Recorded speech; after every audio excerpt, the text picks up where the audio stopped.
10:01 on November the 9th.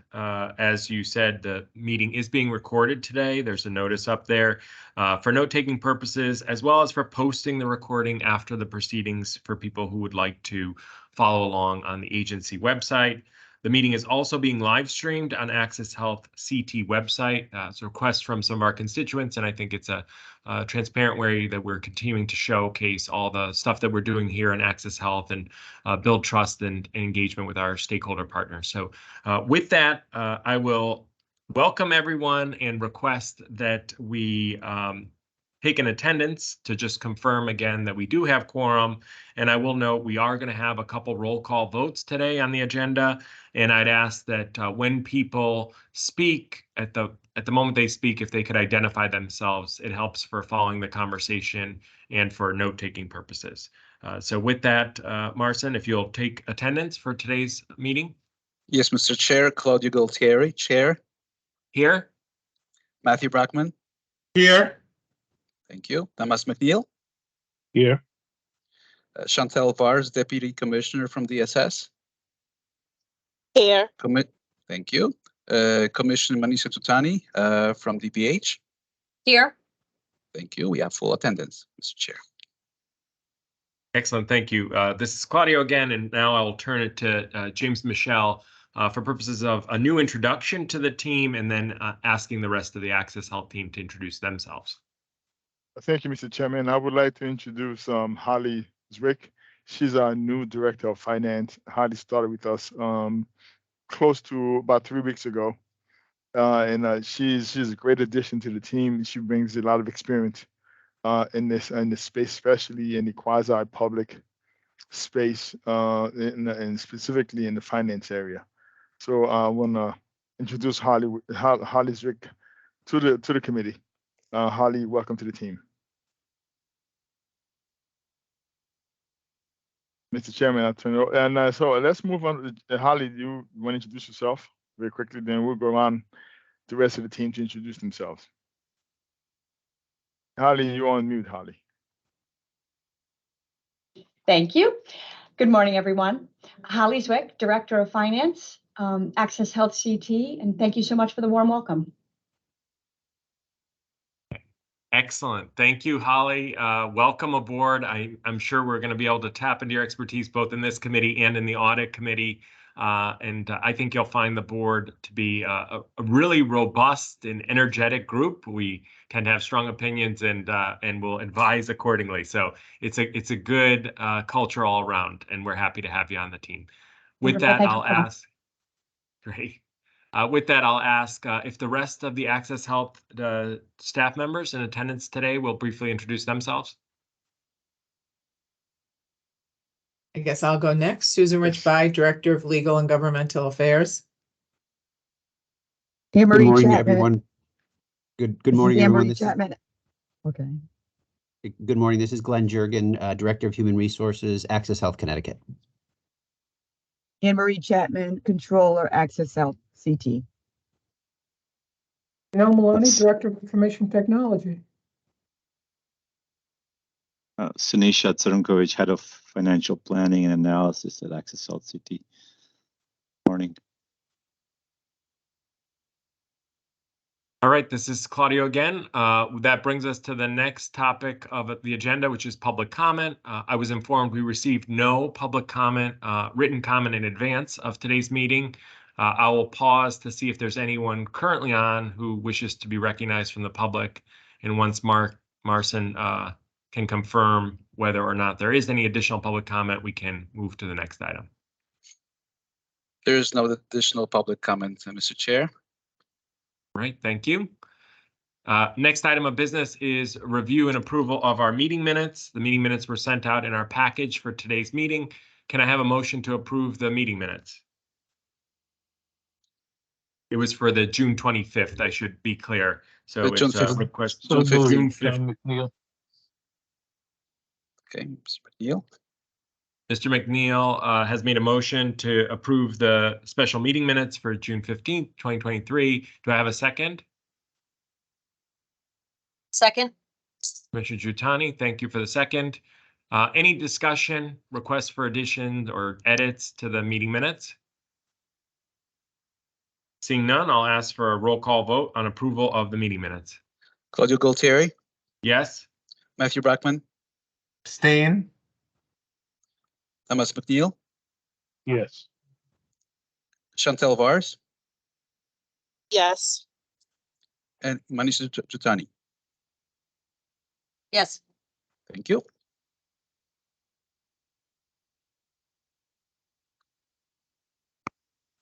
All right, this is Claudio again, and our next agenda item today, I'll turn it over to Sanisha to talk about the FY23 year-end budget report. Sanisha, if you could take it away. Thank you, Claudio. Mr. Chair, Sinisha Tsurnkovic, Head of Financial Planning and Analysis at Access Health CT. So today we'll be presenting the fiscal year 2023 budget report, as well as the fiscal year 2024 Q1 budget. I'll start off with the fiscal year 2023 budget versus actual. So we can go to the next slide, please. Next slide. So in fiscal year 2023, we were under budget by 894,000 roughly. And I will provide a little bit more detail on this on the next slide.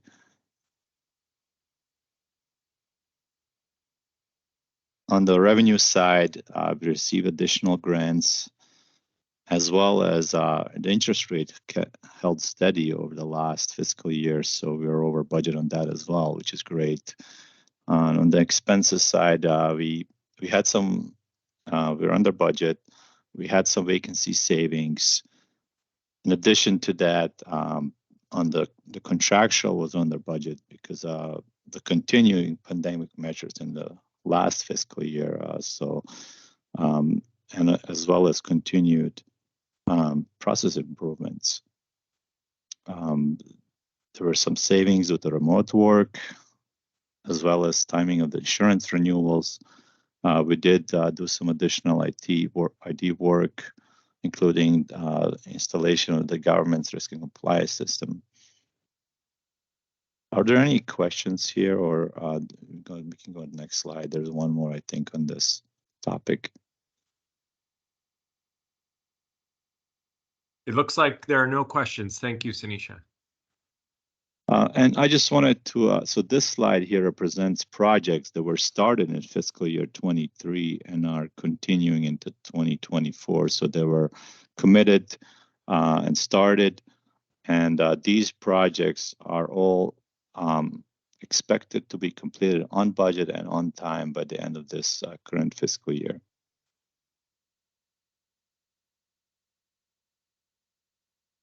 The only comment out is that these are all IT related projects. And you see the Make It Unwind. If you remember last year, the board authorized us to spend the $2.7 million for marketing and outreach purposes for the Make It Unwind. So that's ongoing. And but the bulk of the work is all IT related projects, and in many respects required mandatory adjustments that we have to make to our system to meet IRS and CMS requirements. Thank you, James. James, and this is Claudia, just for purposes of awareness for the rest of the committee, I know we had a quick sidebar about this morning, but closely related to the Medicaid unwind, we're seeing some continued growth in the covered Connecticut market. I think you reported the good news, we're over 20,000+ now enrolled, and the system changes, which Access Health, in conjunction with the board, works so closely on to try to make it easier and very intuitive for people to understand the covered Connecticut option on the exchange, are starting to go into effect. So we'll see that impact on the next set of reports from the enrollment numbers. Absolutely. Right now we are 21,500 plus in the Covered Connecticut program. We anticipate that's going to continue to grow. Especially that now that we automated the process and we're in the middle of open enrollment. So as Connecticut residents come in to renew their 2024 plans, if they qualify for Medicaid for Covered Connecticut, they will be automatically enrolled. So it makes it a lot easier. So we expect that number to grow. during the 2024 open enrollment. So again, we'll keep the board abreast of the progress that we're making in that space. But we are very pleased to cross that 20,000 threshold and marching towards 30,000 plus. That's great. Thank you. Commissioner Giuttani. Thank you, Claudio. So just a question about the 1.4 remaining in the Medicaid unwind. Is that primarily to be used for the outreach efforts and communications? Is that what I understood from what you said? Yes, this is all for marketing and in-person outreach. And in-person outreach. Okay. And so do we anticipate that this is on course to be able to continue to engage people in terms of those funds? Yes, and right now, we had other funds committed for open enrollment. Okay. So we're expending those money now, but then once open enrollment is over in January 15th, then we'll resume spending money exclusively for Medicaid unwind through, I believe, April or May. Okay, thank you. Matt Brockman, a question? Yeah, can you clarify on the budgeting side of this? So are these are we keeping the 5.7 in the FY23 budget, and or are you suggesting that we're moving these costs from 23? I guess assuming a certain savings, then booking new costs in 24 budget. No, we're not moving from 23 to 24, and they are committed and incumbent against the 23 budget. Okay, so these are all. This is all booked in the slide above on page 8. Correct. Okay. But obviously, we haven't spent the money yet. We haven't cut checks yet. But we're committed. Right. So. Cool. Thank you. Thank you, Marcin. Marcin, okay, thank you. So we have always provided the Finance Committee and the board information on the balance of the exchange reserve funds, where they're invested, and the interest we earn through those accounts. Our exchanges investment policy, which was adopted back in 2012, provides that the exchange would make an annual report and annual and semi-annual reports actually to the board on its investments. So in compliance with that requirement, we have created a new investment report that will be presenting the first annual investment report here today to you guys for the fiscal years 22 and 23. So the objective of our exchanges reserves, if you will, is to maximize the rate of return while also preserving the principal. But this all has to be liquid. So therefore, we have been investing our reserves, our exchange funds into the STIF accounts, which is a short-term investment fund managed by the State Treasurer's Office. And as you might be aware, the STIF is used with throughout the state. Can be used. Other agencies use it, and it's a very safe investment vehicle. If you can move to the next slide, please. Like I mentioned earlier, the STIF reserve funds are invested in STIF, and here on the left side of this slide, you'll see the what we have earned in the last 2 fiscal years. Obviously, last year being much stronger with interest rate being higher. In addition to that, our employees we contribute to a 401A account for our employees' retirement, and those contributions are provided through a company called Mission Square, which was recently rebranded. And the Mission Square was started by a company called International City and County Management Association back in 1972 to serve the needs of the public sector employees. Mission Square has over $70 billion in assets under management, and it's provides retirement plans and related services to more than 1 million public sector participant accounts. And both these, so we have attached reports for both Mission Square as well as for the STIF account for the last 2 fiscal years. Very quickly, Mr. Chairman, just our employees, we're not state employees, so we do not participate in the state pension plan. Right? Although we do participate in the state 457 plan, where employees could put money in there, but we also provide them a defined contribution plan, the 401A, and we do have a match of up to 5%, dollar for dollar match up to 5%, and that's what we are referring to here. Thank you, James, for that context. That looks really good. Any questions on this slide from committee members? All right. Thank you.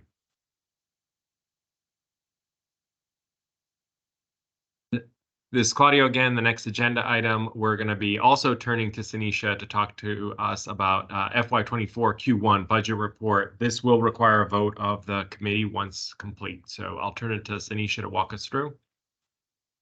Thank you, Mr. Chair. In fiscal year 2024, we continue focusing on our 3 strategic initiatives: IT investments, cybersecurity, and health disparities. And if you please go to the next slide. First, I'll be presenting you the first quarter budget versus actuals. So these are actuals through the first 3 months of the fiscal year through September. Through September, we are $674,000 under budget. And this is mainly due to timing. And now on the next slide, you'll see a little bit more detail on that. Sanisha, I think maybe we over budget, right?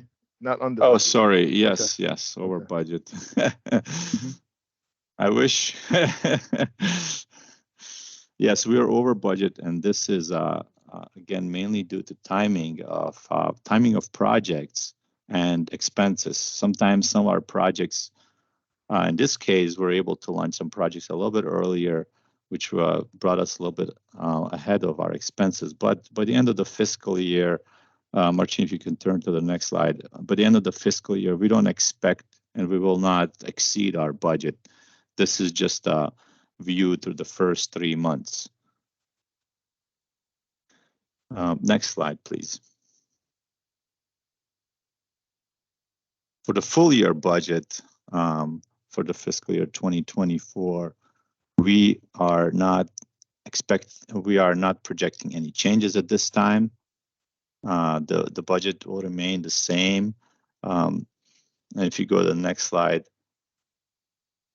this is just a little bit more detail on that. You'll see there are no changes at this time that we're asking the committee to approve for the full year budget for fiscal year 24. As you know, it's a little bit early in the fiscal year. If there are any changes, we will come back to this committee for your approval. Next slide, please.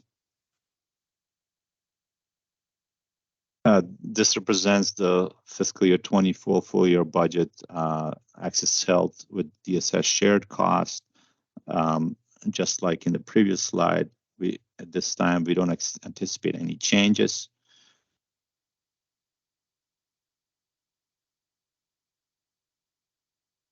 All right, thank you, Marcin. So on fiscal year 2024, we are projecting our reserve fund balance to be at $18.5 million. And that translates into 6.6 months of operating reserve. So that means if we stopped receiving any revenue, we could keep operating for close to 7 months without funding. Go to the next slide. I'm not sure if we're taking a vote now. Yes. Great, thank you, Sanisha. Any questions on the presentation as presented for our FY 2024 Q1 budget report? Seeing none, I think then I would entertain a motion at this point to approve the FY 2024 Q1 budget report as presented by the exchange staff. Do I have such motion? So moved, Matthew. Thank you. Seconded, Tom McNeil. Motion is moved and seconded. Any discussion? Seeing none, we could proceed to a vote. Claudio Gualtieri, Yes? Matthew Brackman, Yes. Thomas McNeil, Yes. Chantel Vars, Yes. and Manisha Tutani. Yes. Thank you. All right, Claudio, again, we're entering the last bits of our agenda, and we did want to talk about the reserve policy. This has been a topic that the board has engaged on and wanted some sense of what is the policy and rationale for setting a specific reserve number, and how do we justify that and benchmark compared to other nonprofits and exchanges. So I know Access Health has done some initial work on this, and I think this is meant to be a little bit more of a deep dive for our committee to engage and have questions and back and forth on. So with that, I'll turn again to Sanisha for an overview of the fund reserve policy. Thank you, Mr. Chair. So over the last few months, we've been working on drafting a reserve fund policy. With that, we have done research to look at where other organizations that we might be closely related to stand with reserve on their reserve funding. So first of all, we did research on the other state-based exchanges.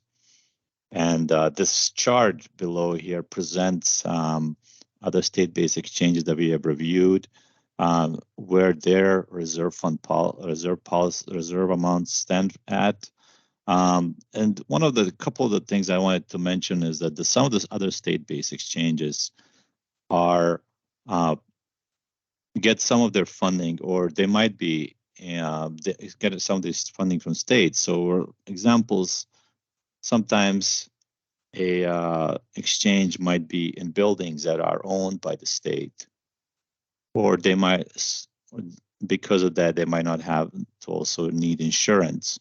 So some of those fundings being built in, so because of that, they might not even have a reserve policy or reserve funding set. The next slide, we also did research on. Marcin, this is Claudio. If I could just go back to that slide, I just want to be clear. So when we're putting non-applicable, is that because there is no reserve policy or no reserve established in any of those state exchanges? And the reasoning being that in those cases, they are apparatus of the state and have building covered by the state government? Or what does the NA mean, just for clarity on this one? The NA just means that they don't have a policy, reserve policy or reserve funds. Now, what on the other part, there's a mix, so it's hard to. So Claudio, to your point, Claudio, many of these the other states, they are part of a state agency, like equivalent to DSS. Sometimes when the exchange was created, they were attached to either DSS type of organization or the insurance department, like in New York State. Under the New York State Exchange is part of the insurance department, or part of the banking department. So they're an extension of a state agency, and so most of the expenses are absorbed by a state agency, and so therefore there's no need to have any type of reserve because they are supported by tax dollars. And some I don't know, like in Maryland, although they're part of the state agency, but they still raise funds through an assessment. But however, there's still no reserve requirement because they're part of a state agency. Virtually all of them are in that space. Rhode Island also is part of, I believe they are part of the insurance department in Rhode Island. They're an extension of the insurance department in Rhode Island. Washington state also is part of an state agency. But in Connecticut, California, Colorado, and DC, they are standalone organizations that like Access Health.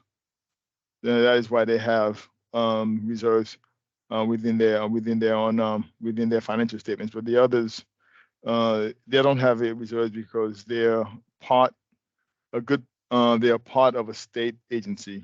So therefore, most of the expenses are absorbed by the state government, as opposed to us being completely funded by our own resources. That's really helpful. Thanks. Claudio, again, just one quick follow-up then. So is it my understanding that the Idaho, Maryland, Massachusetts, those ones that are listed here as not having an applicable reserve, that the operational support comes from a general fund appropriation or an appropriation through an insurance assessment by those state entities?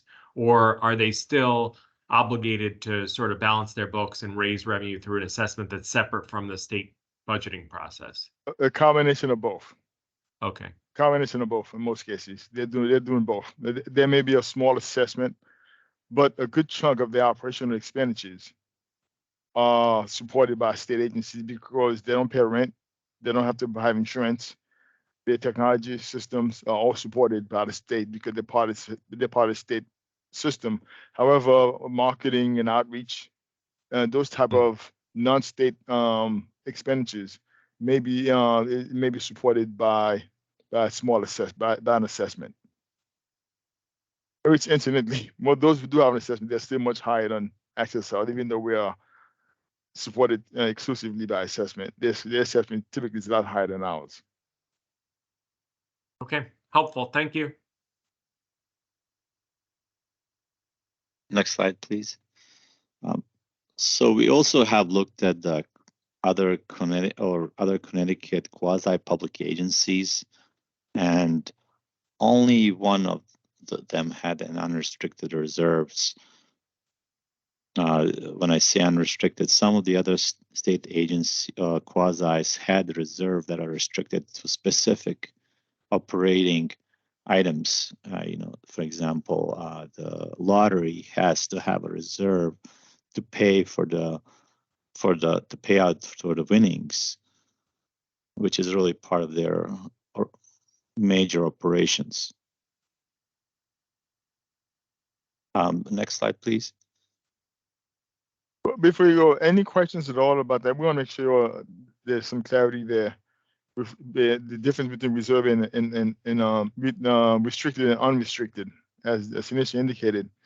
They all have reserves. Most of them have reserves, but the reserves are for a specific purpose, where they can't spend it on anything other than what's designated for that for specific amounts within their bottom line. And we only do the unrestricted reserve, right? Well, we have both in ours. Like this earlier, Matt, we talked about the carry forward projects. Right. Yeah. Right. So that's buried into the reserve until we actually spend it. So that's why we have 8.4 down to 6.6, because about a good chunk of that money is restricted for the commitments that we have in the prior year. But other than that, we are relying exclusively on our unrestricted reserves, which at this point represents 6.6 months of operations. But we did want to give the full picture to the board. That's why we have the entire amount minus the restricted part. Great, thank you. Claudio here, recognizing Commissioner Giuttani for a question. Thank you, Claudio. Yes, thank you for going back to this slide. Can I just confirm what you just said, James, that you do have an unrestricted reserve? Is that correct, of the over 6 million? Yes, we do. Okay. No.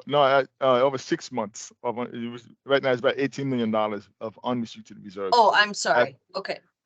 At the end of the current fiscal year. I mean, okay, at the end of the last fiscal year.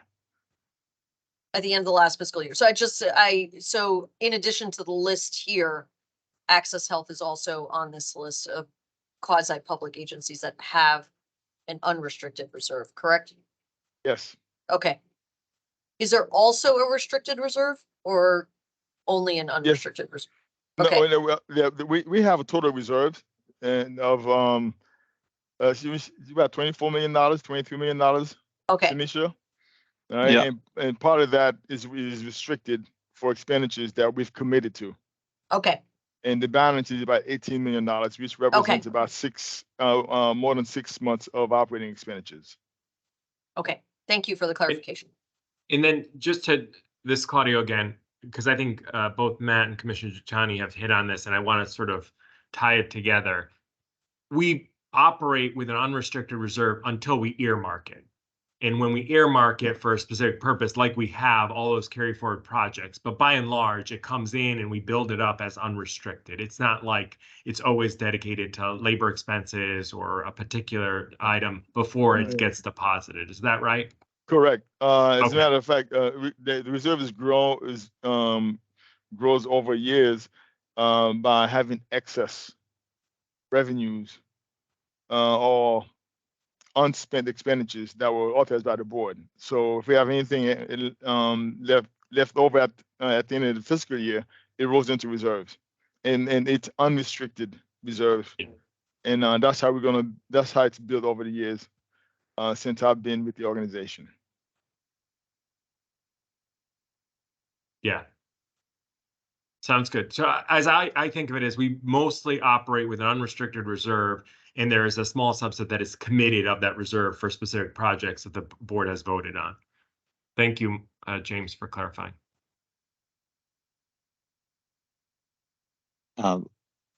We also have looked at Connecticut not-for-profits that are in similar size as Access Health is. And this chart here will show you none of the nonprofits research had a significant amount of unrestricted reserve.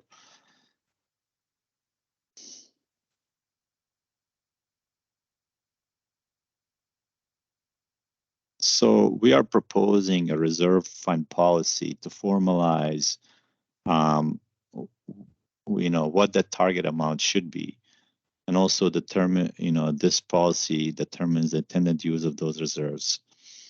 As you'll see in this chart below here, this is a little bit of a history of where our reserves were over the last 7 years. At the highest level at about 8.7 months in 2016, and then has been slowly dropping over the years.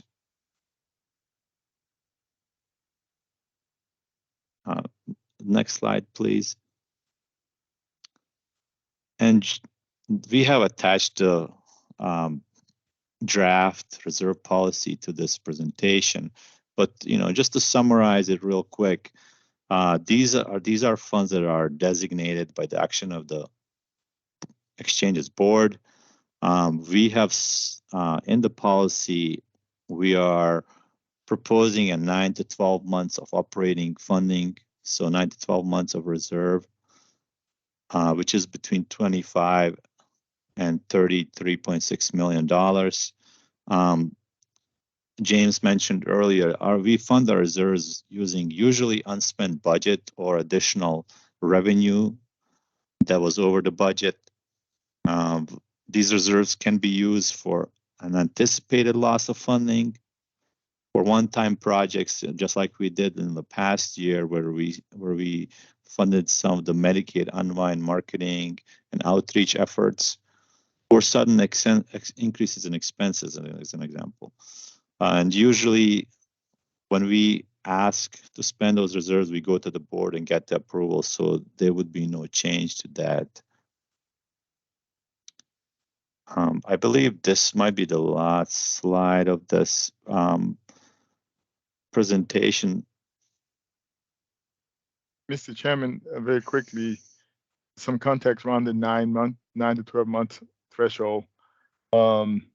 We operate in a very volatile environment where IRS, CMS could change policies, particularly in the IT security space, and so that requires a lot of expenditures. And sometimes they give you a deadline that's almost impossible to meet.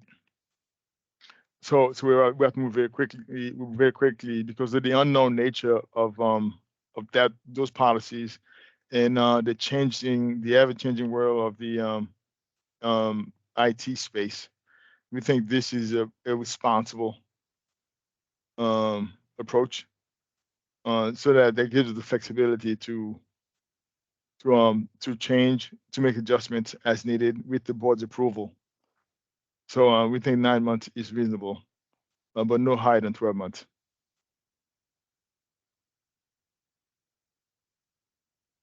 Matt, I see your hand's up for a question.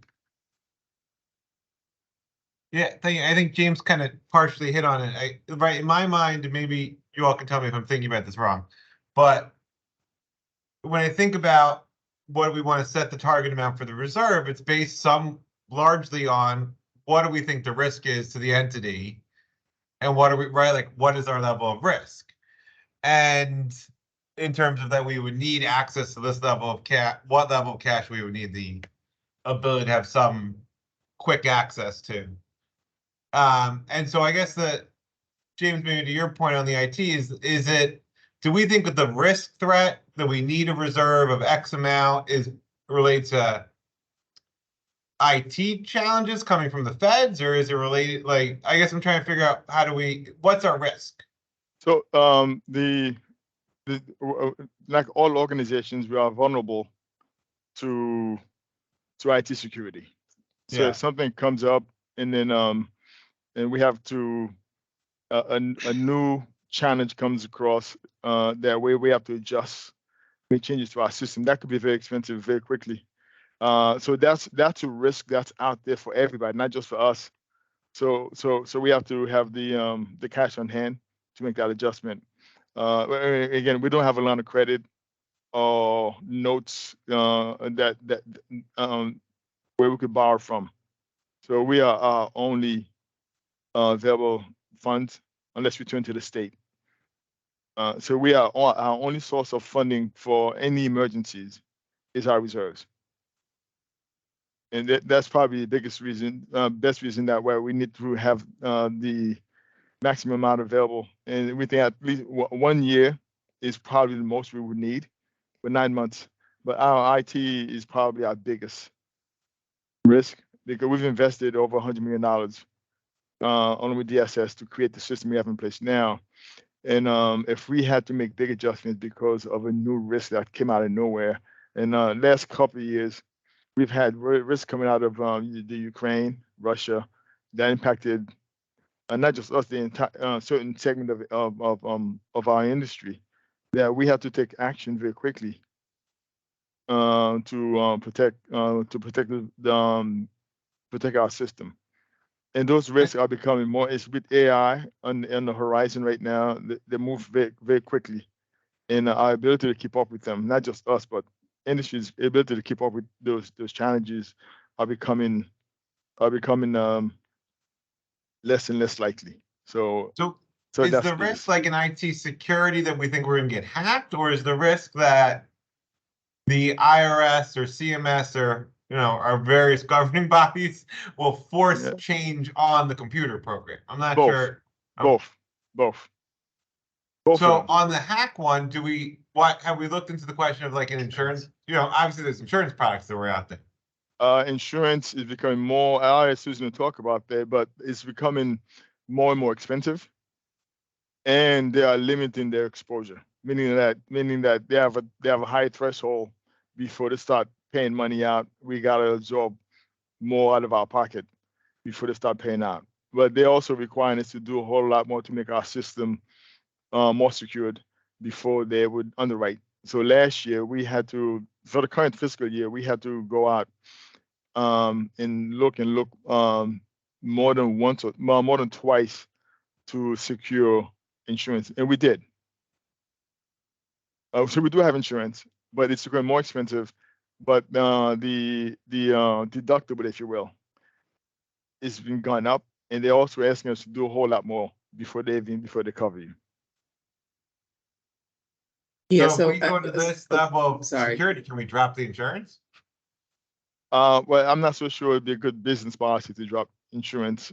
In our case, because our vulnerability, because if even if we always chasing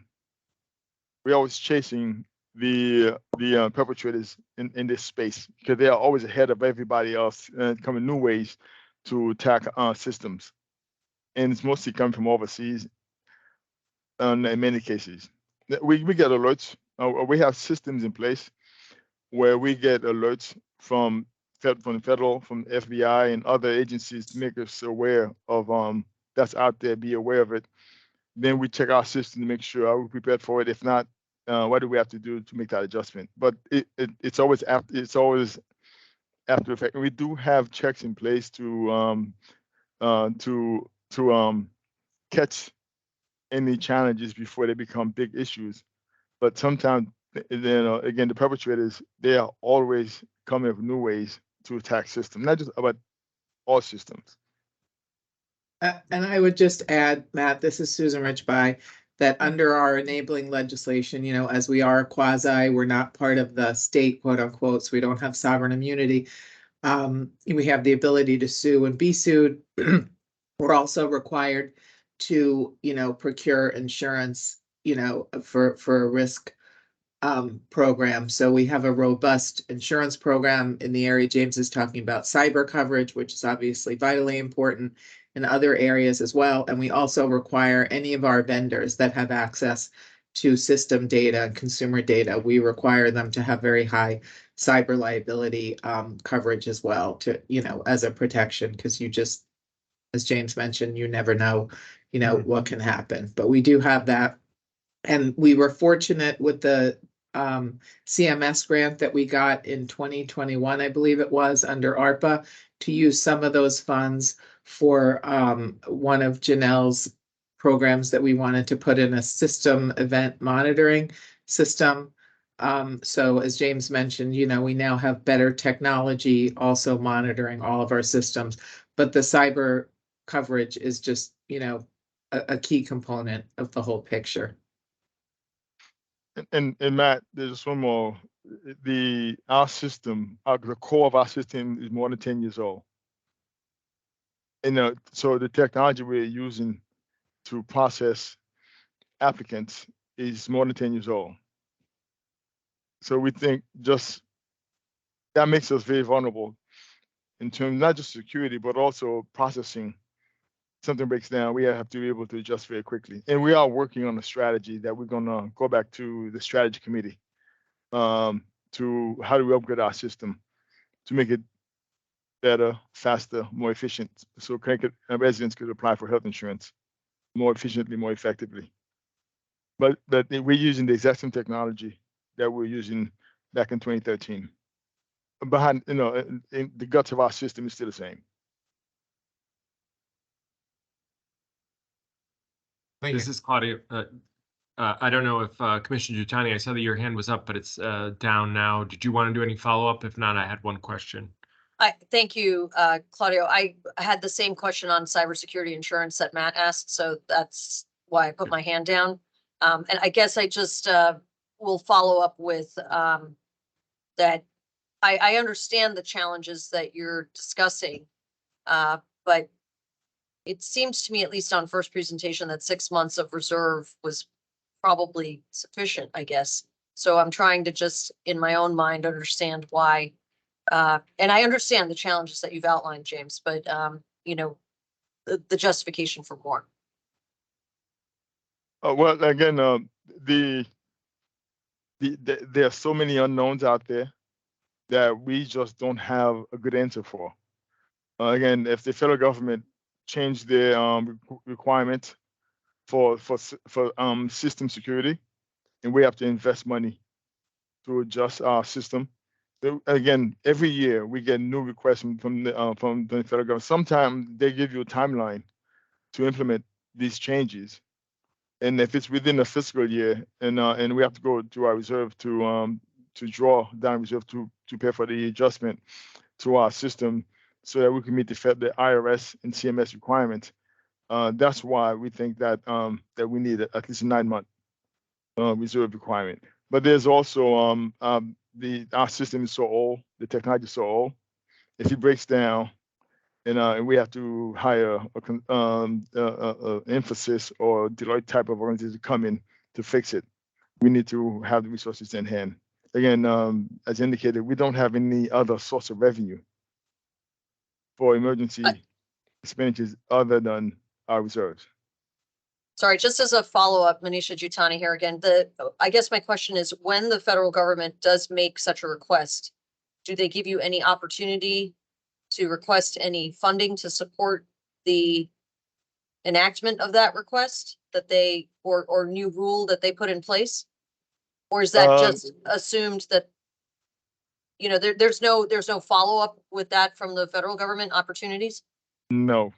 So far, the only time they made money available to us was during COVID, and that was specifically for COVID purposes, but part of ARPA.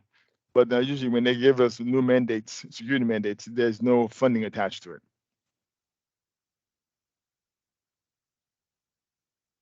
So I would encourage us as we continue to iterate, and this is Claudio again, refine the reserve policy and bring it for a full board discussion eventually. I would point us in a couple directions. One, I think we need to quantify risk as two different dimensions of risk. I think they're the ones that are the one-shot debilitating directly to your business model, like a lawsuit that's unsurmountable or a cyber attack that puts us out of business. Those are different than, to me, an operational risk. Typically, when we think about and why we quantify reserve policy in months, it's to address a volatility. Are you going to lose market share? Is there going to be just huge costs, a COVID, a pandemic, something that's going to just throw off your operating budget? And there, I think we need to really look at the fact that, you know, Access Health and state-based exchange have been around for a while. None of them have gone bankrupt. They have a pretty good track record compared to all other businesses. I think we need to look at risk from the context of highly unlikely they go bankrupt. They do have the ability to assess. Year over year, our change in enrollment on the individual side, at least, has been relatively constant. You know, you don't have that cataclysmic drop. You don't have a lot of competitors necessarily in the individual market that can immediately jeopardize the operational revenue. So I do think on operational side, our risk is relatively low compared to other entities in business. And I hear you that there needs to be some quantification of the risk that goes directly to the heart of our ability to run and operate. And on that, I don't know if months is the right quantification. I think it's looking at what our insurance covers and what our outside liability is and the likelihood of that happening. So maybe we need to look at this two-dimensionally when we bring it to the board. The last thing I would say is I think when we come to IT infrastructure, as a board member, I know I'd like us to be proactive. Like if our infrastructure and the guts of our system is 13 plus years old, then let's build into our budget on a yearly basis, making those investments in maintenance and upgrade as we go along. Let's be deliberate about doing, not just wait for the system to clonk out and then have a crisis. So maybe we need to just be more forward thinking on a strategic investment plan from a capital perspective to stay current and to stay on top of some of the infrastructure and IT build. So, Mr. Chairman, that's precisely what we're doing with working with the strategy committee. We do have a capital strategic initiative that I've been discussing with Steve Hernandez that we will be bringing to the strategy committee on at the January meeting, specifically addressing everything you just mentioned about our 13-year-old system. For the first 5 years, we were tweaking the system to make it work more efficiently, more effectively, and then for the last 5 years, we've been using it as we focus on giving people access to health insurance. Now we're at a point now where we are thinking strategically for the next 5 years what type of system we need, and that's where we are at this point. And again, that'll be coming to the board rather sooner than later. Again, you may have heard me mention the 10 clicks or less project. Again, make it easier and more effective, more efficient for Connecticut residents to shop, compare, and enroll in health insurance, whether it be Husky or QHP.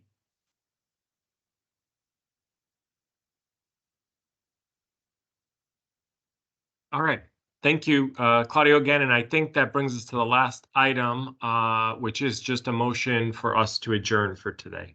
So time is 10:51. Do I have a motion to adjourn? Motion So to moved. adjourn. Yeah, I'll second. Moved and seconded. All right, let's take the vote. Claudio Galtieri, Yes? Matthew Brackman, Yes. Thomas McNeil, Yes. Chantal Vars, Yes. and Manisha Jutani. Yes.